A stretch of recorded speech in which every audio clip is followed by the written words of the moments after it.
Good evening. Thanks for joining us at 6. I'm Lee Mills. 80% of Wisconsinites say the legislature should have passed the $1.8 billion tax relief deal. That's according to the new Marquette Law School poll released today. Our Wisconsin State Capitol Bureau Chief Vanessa Kelson has reaction from GOP gubernatorial candidate Tom Tiffany, who did not support the deal. The tax relief and school funding deal failed in the state Senate earlier this month when every Democrat and 3 Republicans joined in voting it down. The relief deal would have provided an increase in special ed funding, up to $300 tax rebate checks for individuals, and would have eliminated state tax on tips and overtime.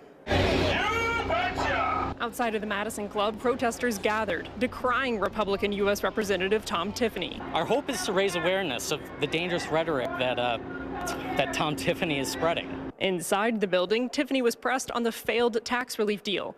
The Marquette Law School poll details 77% of Republicans and 82% of Democrats agreed the deal should have passed.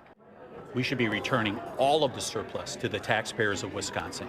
Tiffany says he didn't support the bipartisan tax deal because it wouldn't have returned all of the state's budget surplus to taxpayers. If I'm governor, we're going to have structural changes to the tax code, not just this one-time money coming back.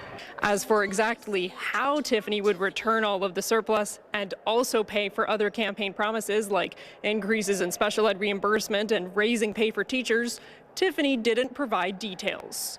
Yeah, vote for me in November, and we will make sure that you get more money in 2027 with the next budget.